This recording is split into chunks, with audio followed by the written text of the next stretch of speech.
Bueno, muy buenos días. Mi nombre es Jean Paul Gómez Gil, residente de Medicina Interna de la Universidad de Antioquia, y estoy con el docente a cargo, el doctor John Frey Nieto Ríos. Él es internista nefrólogo, magíster en telesalud, profesor del Departamento de Medicina Interna de la Universidad de Antioquia y trabaja en un hospital Pablo Tobón Uribe. Hoy vamos a hablar sobre imágenes diagnósticas en nefrología. Vamos a comenzar con estos temas a tratar, sería que son el ultrasonido, la tomografía, la resonancia y el renograma o la gamografía renal.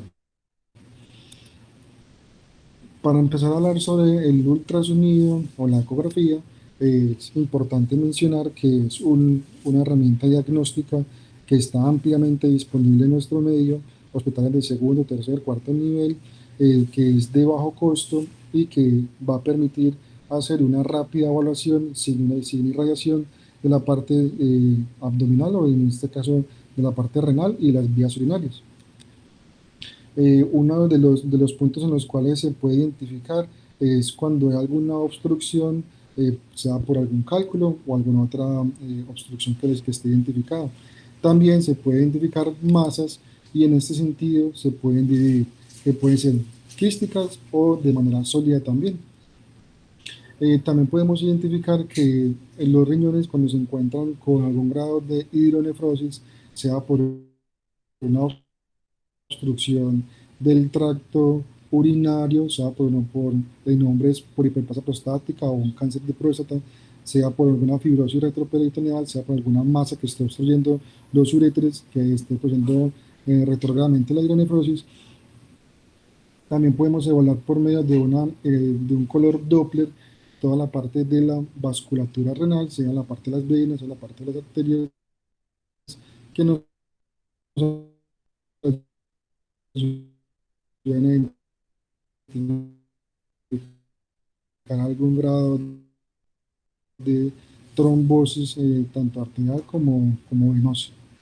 Tengo una falta de una ventana acústica, principalmente en pacientes obesos, que no van, que su hábito corporal no va a permitir que tenga una adecuada imagen y que no se puedan identificar bien la parte de la renal y la parte de las vías urinarias. Y la otra es que el paciente no tenga una adecuada cooperación para poder hacer esta imagen diagnóstica. Por lo tanto, vamos a evaluar en la parte de esta ultrasonido el tamaño del riñón. El tamaño del riñón en un plano transverso y sagital va a tener más o menos unos 9 a 12 centímetros de longitud en los adultos.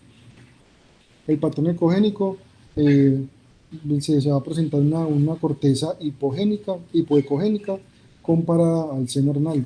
Y esta definición de si es isoecoica o hipoecoica va a estar en relación o en función del vaso y del hígado. Cuando hay un aumento de esta ecogenicidad cortical, va a ser un marcador sensible de enfermedad. Recordar que la pelvis renal y el uréter proximal son anecoicos.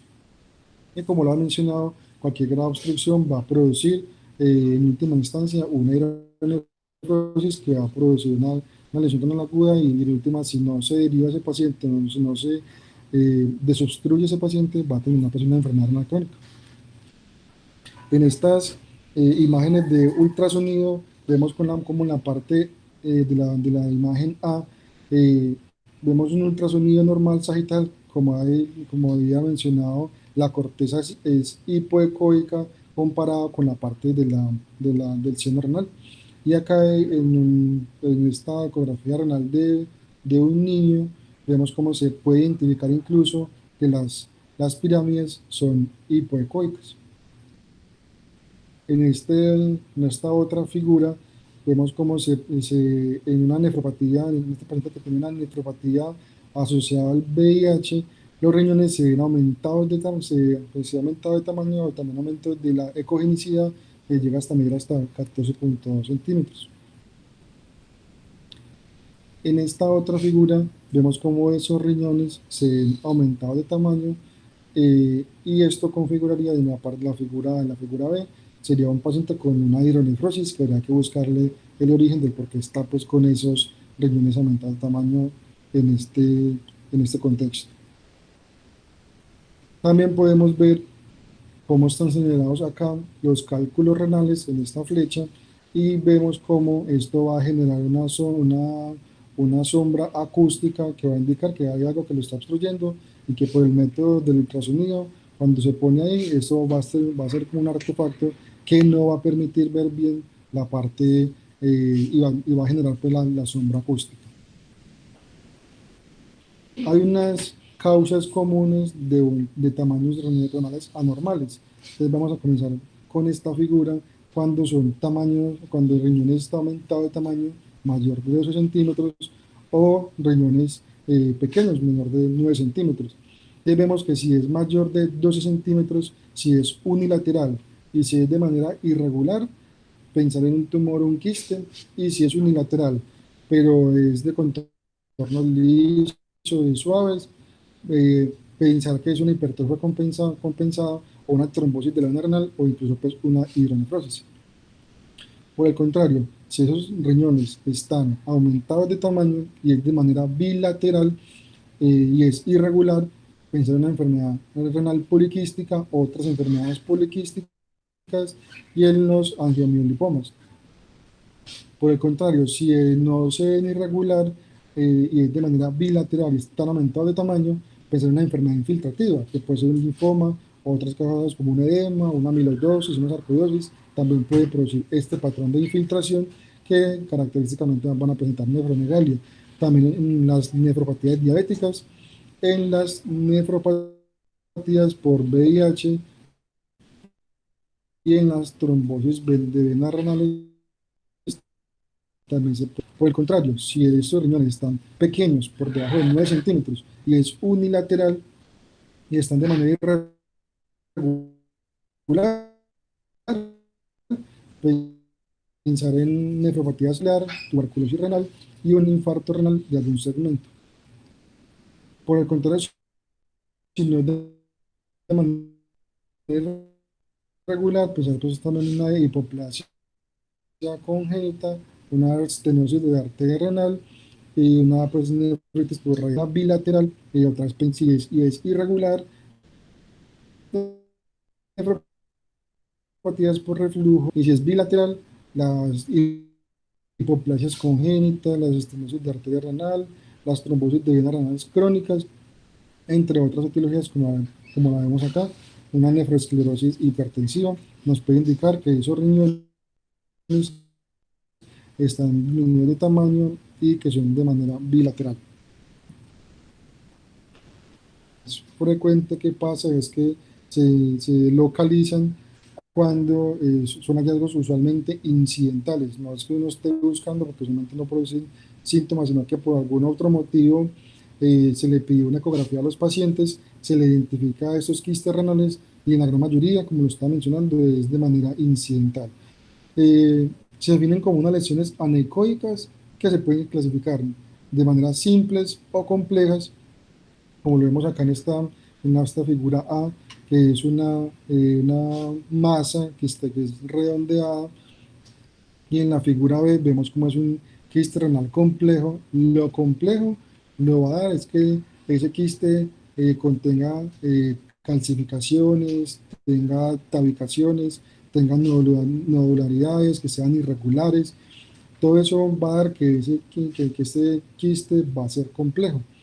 Y por medio de la clasificación de Bosniak es cuando es la manera en que se clasifican estos quistes renales, que pueden ser Bosniak 1, 2, 2F, 3 o 4. Vemos que cuando es un quiste Bosniak 1 es un quiste simple, que miremos que no tiene ni septos, ni calcificaciones, ningún componente sólido. Ya el Bosniak 2 sí tiene algo de esto, pero no tan marcados. Toda esta clasificación va a dar para qué, para que cuando nos enfrentemos a un paciente que nos reporte en la ecografía renal los quistes renales llegan Bosniak 1 o Bosniak 2, usualmente pues a esos quistes no se les hace nada. En cambio, el Bosniak 2 F indica pues que hay que hacer un seguimiento a ese quiste, usualmente en 6 meses se le puede hacer un seguimiento con otra imagen para saber cómo se comporta ese quiste complejo. Y el Bosniak 3, Bosniak 4, hay que estudiarlo más a fondo con una tomografía contrastada para identificar qué componentes tienen de que nos vaya a indicar que sea algo maligno y que vaya a requerir algún procedimiento de muestra de ese quiste para saber qué lo está produciendo. En la vasculatura renal, como lo había mencionado ahora, en la parte del ultrasonido de color Doppler, vemos cómo acá está visualizado por medio de la parte del color azul, que es la parte de las venas, la parte roja, que es la parte pues, de la arteria, y en esto nos ayuda a identificar en estos pacientes que no haya ninguna parte, de ningún componente que esté obstruyendo esa luz de esos vasos que esté produciendo alguna anormalidad del parénquima renal. La otra herramienta diagnóstica que tenemos es la tomografía. La tomografía puede ser simple o contrastada. ¿Para qué nos va a servir esta prueba de imagen? Para detectar masas renales o retroperitoneales, localizar de pronto si hay algún riñón ectópico, si hay cálculos, principalmente en la tomografía simple, y simplemente presenta algún tipo de infección renal tipo pielonefritis aguda, nos ayuda a identificar si hay qué grado de extensión tiene esta misma. Esto va a estar determinado por la densidad de los tejidos y va a ser basado con las unidades Hounsfield, que acá vemos en esta tabla. Las unidades Hounsfield va a estar, si lo comparamos con la sustancia que es el aire, menos 1000 unidades Hounsfield, y a medida que va aumentando, por ejemplo, el hueso, va a estar en una parte de más 400 de unidades Hounsfield, que eso es lo que va a determinar pues, la parte de si es hiperdenso, si es hipodenso, en la parte de la tomografía. Acá vemos en esta figura cómo estos riñones que están señalados con las flechas son riñones pélvicos que están de manera bilateral. En esta otra vemos cómo luego de una tomografía contrastada, estas flechas que están acá señalando están mostrando que hay presencia de gas y que este riñón también está aumentado de tamaño.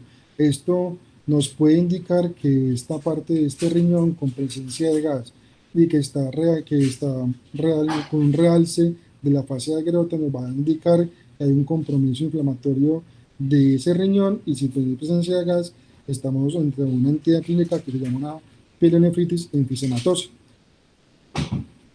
En esta también, en una pielonefritis aguda, vemos como en la imagen A, el ultrasonido, se ve que ese riñón está pues ecogénico y está aumentado de tamaño. Y ya en la por medio de la tomografía contrastada, vemos como no va a haber un adecuado realce pues, al contraste, y esto va a indicar que hay múltiples abscesos, son los que están señalados con la flecha. En esta otra imagen vemos como en un infarto renal, de esta parte de este riñón derecho, vemos como hay una calcificación, es la que están señaladas con estas flechas, y ya en la otra parte de la tomografía vemos como no hay ninguna captación, es decir, que no hay ningún realce de esta parte de este riñón derecho, es indicativo que hay un infarto renal.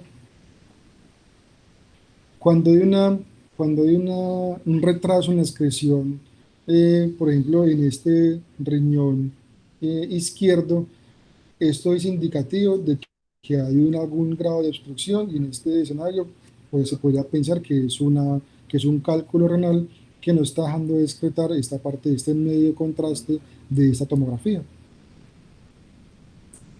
¿Qué limitaciones pueden tener la tomografía? Principalmente en pacientes obesos por encima de 200 kilos usualmente. ¿Por qué? Porque esto va a actuar como un artefacto, y esto va a requerir más irradiación para poder tener unas adecuadas imágenes. Los otros que pueden actuar como artefactos son los objetos metálicos y que el paciente tenga algún grado de movimiento durante el examen. Y lo otro pues también cuando es una alergia pues, al medio de contraste, o cuando hay una alteración de la función renal. La otra, la otra imagen diagnóstica es la angiografía por tomografía computarizada, que va a obtener imágenes similares a los angiogramas. Va a ser mucho menos invasiva. Cuando se administra un medio de contraste, va a obtener imágenes y cortes de 0,5 a 3 milímetros. Y esto va a ser importante porque se puede usar en los contextos de cuando se está estudiando una estenosis de arteria renal o en los pacientes que se les está planificando algún grado de revascularización. Y acá lo vemos en esta imagen, cómo se pueden reconstruir en 3D y se pueden ver de esta manera bonita en esta imagen y ver cómo está la parte de esta vasculatura renal.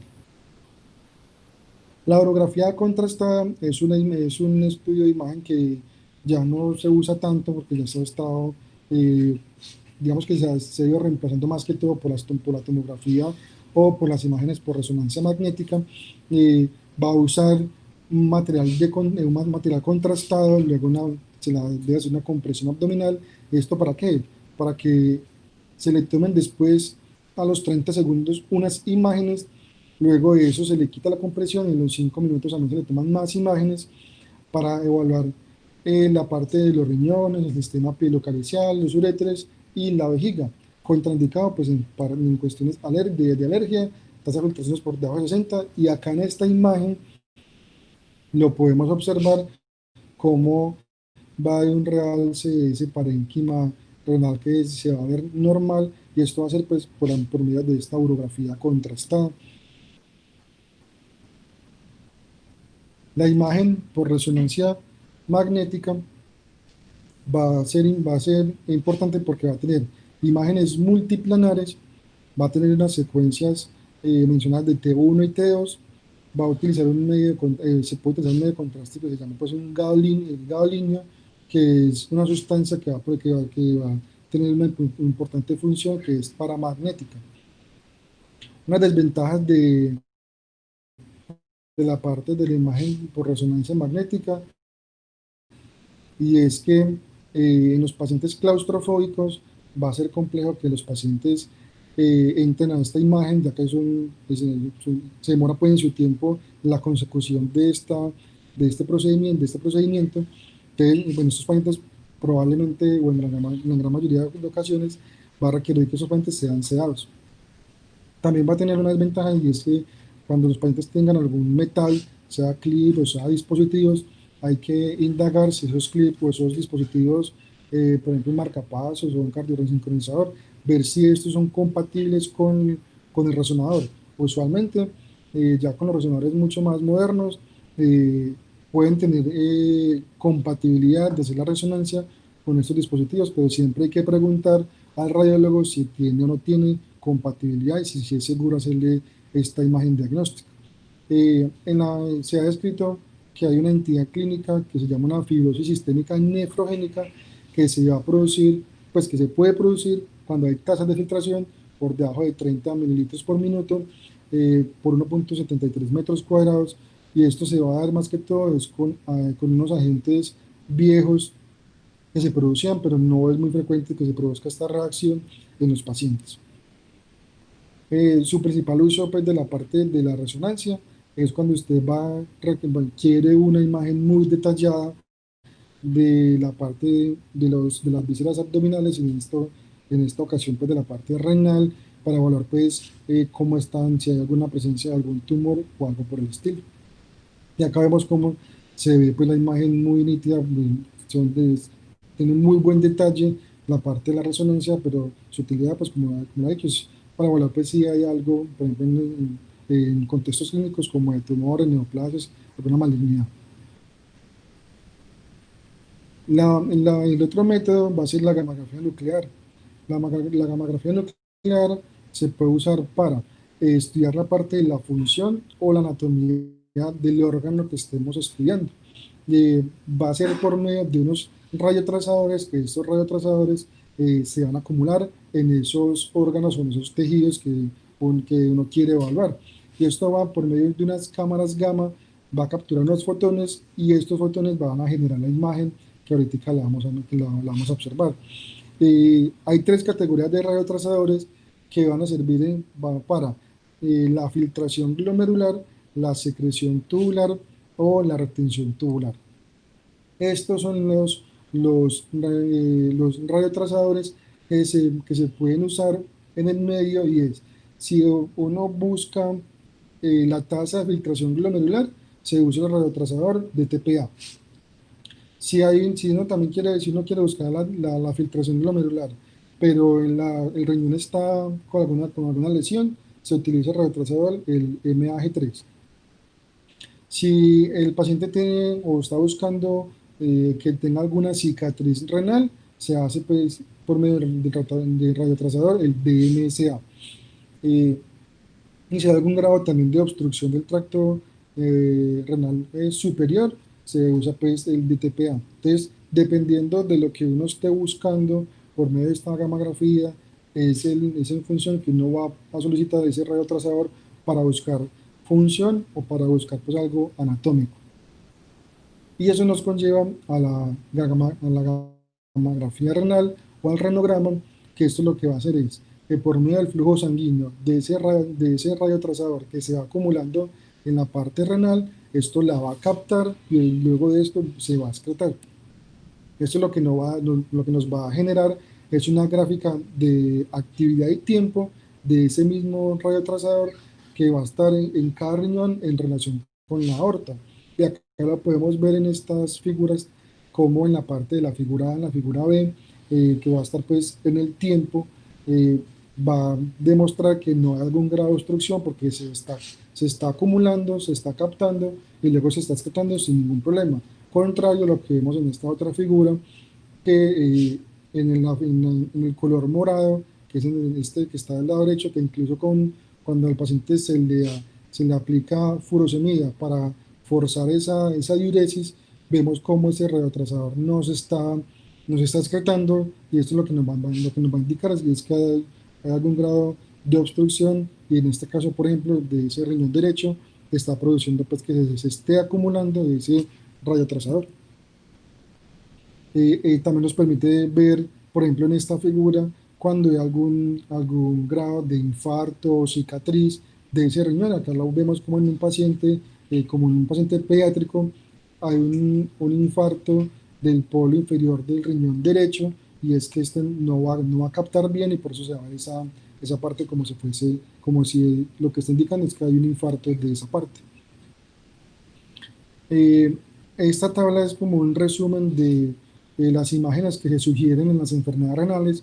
Entonces, por ejemplo, si hay una lesión renal aguda o una enfermedad renal crónica, vemos que la primera imagen de lesión va a ser pues, el ultrasonido. En pacientes con hematuria, dependiendo pues, del origen de la hematuria, si es glomerular o no glomerular, pero uno usualmente siempre comienza con un examen de un ultrasonido, o también, pues, también se puede comenzar con la tomografía. En un síndrome nefrótico, en un paciente con proteinuria, ultrasonido o la tomografía, importante mencionar que lo que todos conocemos y en el medio escuchamos de la Eurotac. La Eurotac es una imagen diagnóstica que por definición es simple y no tiene contraste. Es simple porque en la Eurotac se utiliza más que todo en los contextos de nefrolitiasis y es simplemente para buscar calcio que esté produciendo pues, estos cálculos en los riñones. En un paciente que tenga una hipertensión con una función renal normal, un ultrasonido también es la imagen pues, ideal inicial.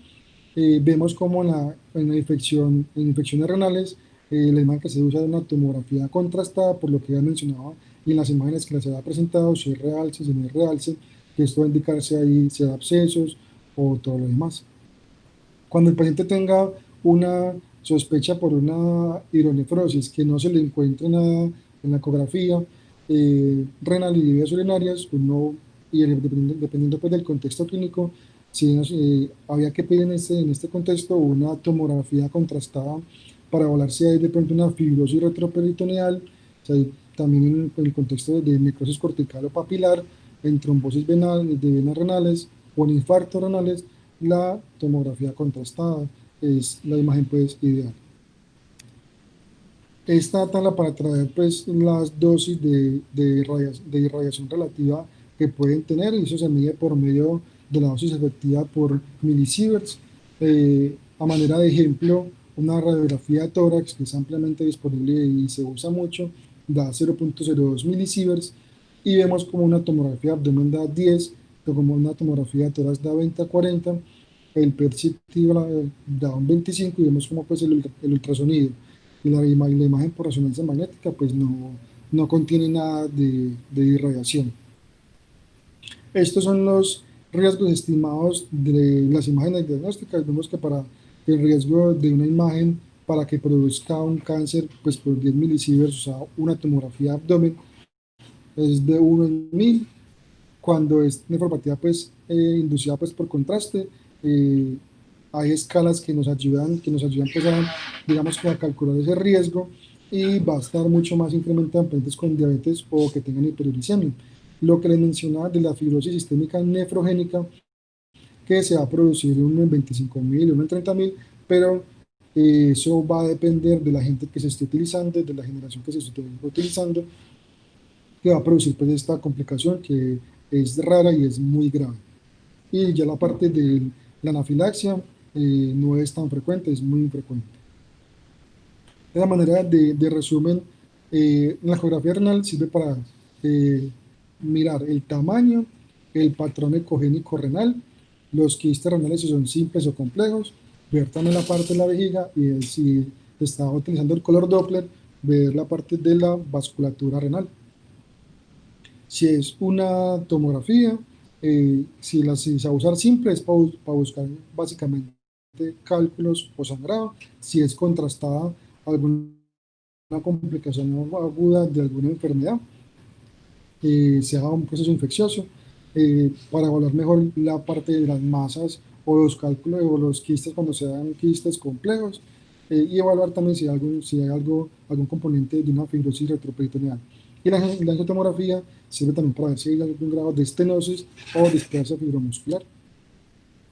La resonancia magnética, esta que está acá en este triángulo rojo, son los agentes de gadolinio, que son los que se han identificado productores pues, de esta fibrosis sistémica nefrogénica, y son la gadodiamida, el gadopentato y la gadovircetamida, son los que lo producen. En cambio, estos otros medios de contraste, estos otros medios de gadolinio, que es el gadoveanato, el gadoterate y el gadoterdiol, no se han asociado con la fibrosis sistémica nefrogénica, y entonces en todo paciente que tenga algún grado de lesión renal, principalmente tasas de filtración glomerular por debajo de 30 mililitros minuto por 1.73 metros cuadrados, en este contexto hay que preguntarle al radiólogo o en la parte de imágenes donde se estén realizando qué medio se está usando de gadolinio, y si están usando estos, no hay riesgo de producir esta entidad clínica que es rara, pero es muy grave a tener en cuenta. Si es simple, si es contrastada, que es comparable pues a la tomografía. La urografía que se puede dar por resonancia puede ser estática o excretora, y en este punto es importante porque es superior pues a la urotomografía para evaluar obstrucciones que no son de origen litiésico. Y la otra pues es la angiografía pues por la resonancia. La gammagrafía, en este resumen, va a depender de los agentes que les mencioné durante la charla. Si usted va a buscar la filtración glomerular, el DTPA, agentes de secreción tubular, el MAC3, o agentes de retención tubular, el de NSA o el GH. También para evaluar pues, una imagen cortical, y ya estos demás pues, que se usan para reflujo o para trasplantes, van a tener pues, también diferentes radiotrazadores, y por ejemplo en trasplantes el MAC, el MAG3. Otros métodos es la angiografía por sustracción digital, que esta imagen es el estándar de oro para evaluar pues, las estenosis. También ayuda a evaluar la parte de las displasias fibromusculares, y la vasculitis de mediano y gran vaso.